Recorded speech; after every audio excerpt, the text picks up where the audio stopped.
حضرت علامہ مولانا مفتی شمشور صاحب اللہ کی بات میں بہترین خطاب سے سامعین کے قلوب کو منور کو جلہ فرمائے. دعائیے حضرت کا استقبال بہترین نعرے تکبیر و نعرے صلاۃ سے فرمائے. نعرے تکبیر، نعرے رسالت، نعرے رسالت. عرف بخاری، عرف بخاری، جلسے دستار فضیلت، برکاتی دولہ، نعرے تکبیر، نعرے رسالت. صرف ایک شیر کے ساتھ میں کسی درد مند کے کام اور کسی دوسرے کو اچھال دے، کسی درد مند کے کام اور کسی دوسرے کو اچھال دے، یہ نگاہ بس کی مت یا کسی بد نصیب پہ ڈال.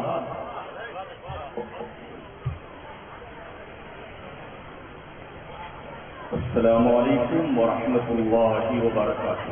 وعلیکم السلام ورحمۃ اللہ تعالی. الحمد للہ نحمده ونصلي ونسلم على حبیبه الکریم.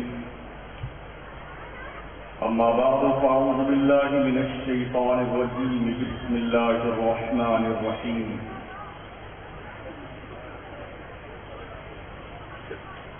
اقرأ باسم ربک الذی خلق، خلق الانسان من علق.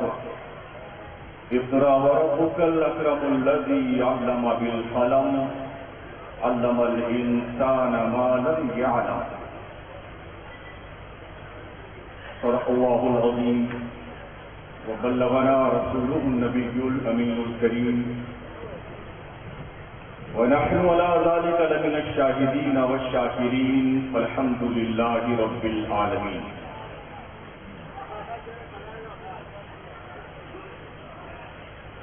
اسٹیج پہ جلوہ فرما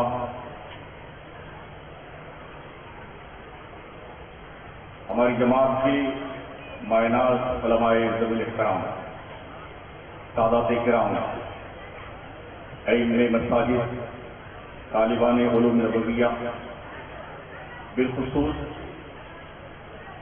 گلے گلزار برکاتیت، نازش ملت، رہبر راہ شریعت، ناشر مسلک اعلیٰ حضرت، آبروی اہل سنت، حضرت علامہ الشاہ السید محمد امین میاں صاحب قبلہ مدد اللہ نورانی.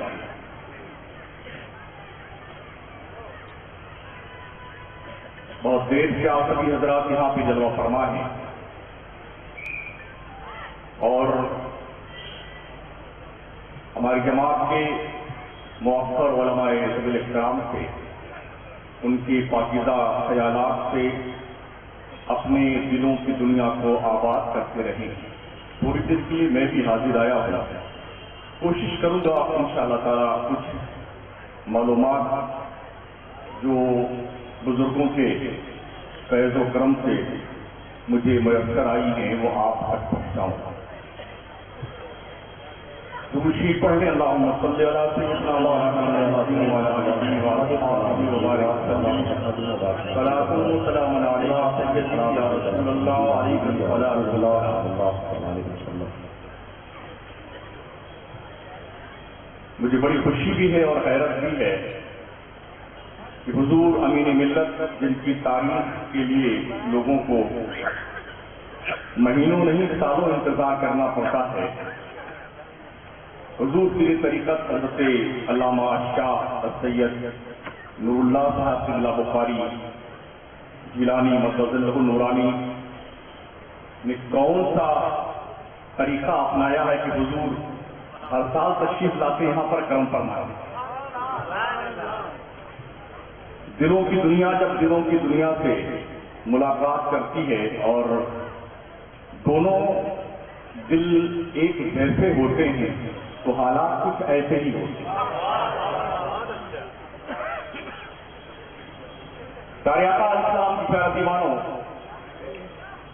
ایک طرف دارالعلوم انوار مصطفیٰ کا یہ سالانہ جلسہ دستار فضیلت ہے، دوسری طرف عرس سراپا قدس ہے ان پیرانے ذوی الاحترام کا، جن کی قربانیاں اگر سونے سے لکھی جائیں تو بھی ان کا حق ادا نہیں ہو سکتا. ایک قلندر نے دجلہ کے ریت پر جنت بنائی تھی اور زبیدہ کے حوالے کر دیا تھا، اور ایک قلندر سید کبیر احمد نے راجستھان کی اس ریتیلے میدان پر ایسی جنت بنائی ہے کہ ایک بنا کر کسی ایک کے حوالے نہیں کیا ہے. لوگ آتے جائیں گے قیامت کی صبح تک لیتے جائیں گے. سبحان اللہ. سارے شام سے جب سے میں آیا ہوں، دیوانوں کا ایک ٹھاٹھے مارتا ہوا سمندر، بڑے پیسے خرچ کرنے کے بعد، ایڈورٹائز کے بعد، پوسٹر شائع کرنے کے بعد، اعلانات کے بعد بھی اکٹھا نہیں ہو پاتا. لیکن ایسا لگتا ہے کہ اس سے سراپا خود کی یہ تاریخ لوگوں کے دلوں پہ لکھ دی گئی ہے. اور سب سے بڑی خوبی جو ہم نے دیکھی ویسے آرات میں کثرت عورتوں کی ہوتی ہے، لیکن ہم نے یہاں پر ایک بھی عورت نہیں دیکھی. میں اس کو یوں کہہ سکتا ہوں، مسلک اعلی حضرت کی پاکیزہ روشنی میں اگر کوئی ان سے سراپا قدس ہوتا ہے تو مارارا مطہرہ کے بعد پہلاؤ شریف کی سرزمین پر. ورنہ عموماً دیکھا یہ گیا ہے پیسے زیادہ عورتوں سے ہی ملتے ہیں نا مجاوروں کو، اس لیے انہیں کی زیادہ دھما چوکڑی ہوتی ہے. اگر 80 عورتیں ہوتی ہیں تو 20 مرد ہوتے ہیں. اور اللہ شاہد ہے، مغرب کی نماز کی فوراً بعد میں حاضر ہوا ہوں، تب سے لے کے اب تک میں نے کوئی 5 سال کی 6 سال کی بچی بھی نہیں دیکھا اسکول کو جوانا. اور ایک ایسا درویش صفت آدمی جو بظاہر کوئی سڑک دھڑک نہیں رکھتا. ہم نے تو یہ دیکھا ہے جسے تھوڑا سا عہدہ مل جاتا ہے، کیا بڑھیا ٹوپی ہوتی ہے، کیا ڈبا پبا ہوتا ہے. لیکن ہم نے جب دیکھا اس مرد قلندر کے فرزند ارجمند کو تو ایسا لگا بالکل عام جنتا میں ملتا جلتا ہے، ایسے بھاگتا پھر رہا ہے، کوئی امتیازی کیفیت نہیں ہے. لیکن اس کے دل کی جو ہے، اس کے اخلاق کی جو مہر لوگوں کے دلوں کے اوپر ضبط ہے، اس مہر کا نقش کوئی مٹا نہیں سکتا.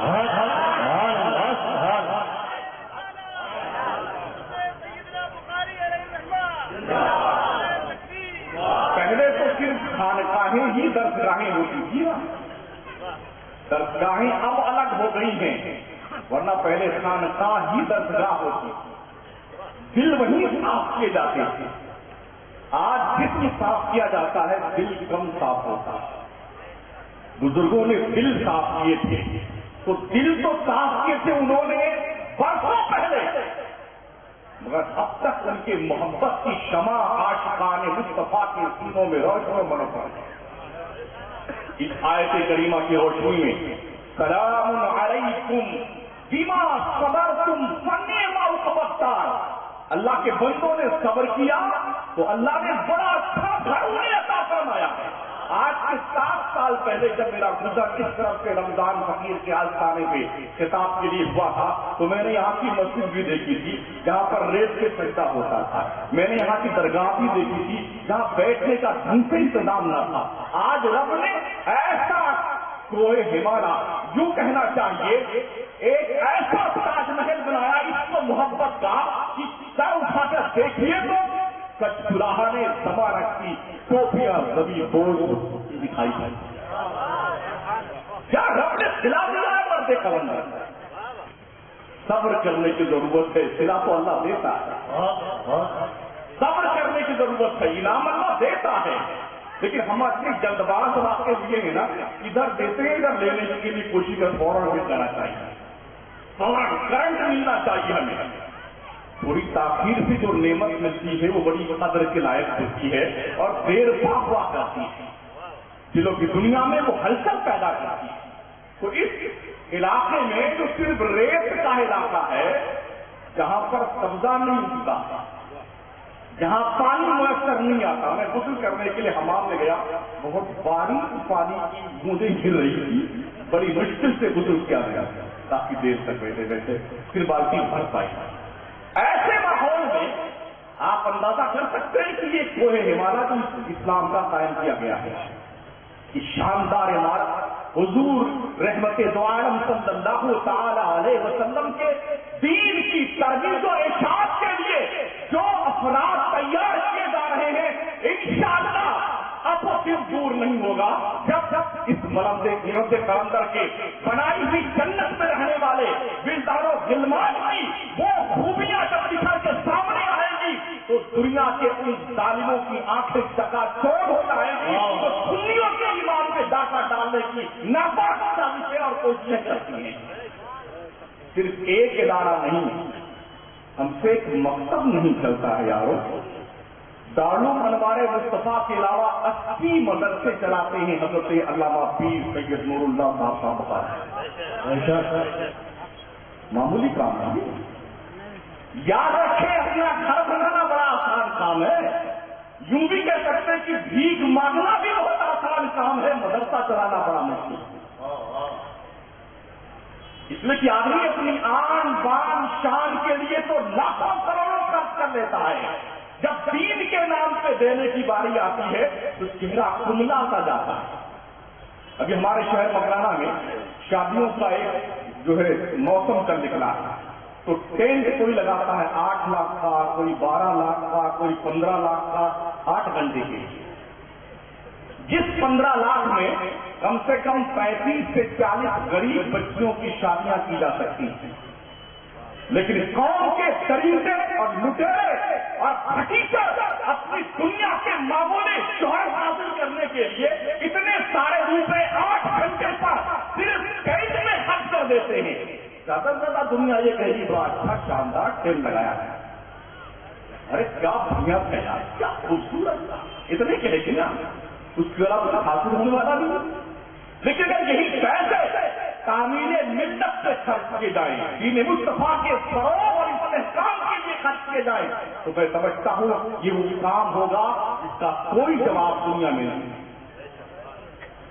اللہ ارشاد فرماتا ہے اقرأ باسم ربک الذی خلق، پڑھو اپنے نام رب کے نام سے جس نے پیدا کیا، خلق الانسان من علق، پیدا کیا انسان کو خون کی پھٹک سے، اقرأ وربک الاکرم، اور پڑھو اپنے رب کے نام سے جو عزت والا، الذی علم بالقلم، جس نے قلم سے لکھنا سکھایا ہے، علم الانسان ما لم یعلم، انسان کو وہ کچھ سکھایا جو وہ نہیں جانتا۔ عیسیٰ پیغمبر کے آسمان پر اٹھائے جانے کے 571 سال کے بعد میں جب اللہ بندوں سے مخاطب ہوا اپنے نبی کے ذریعے سے، تو سب سے پہلا میسج تھا تعلیم کا، سب سے پہلا پیغام تھا گریجویشن کا، کوالیفیکیشن کا، پڑھنے لکھنے کا، سب سے پہلا پیغام اللہ کا ہے۔ پتہ یہ چلا قرآن کے نزول کے اعتبار سے اللہ کا سب سے پہلا پیغام ملت کے نام یہ ہے کہ آپ پڑھیے،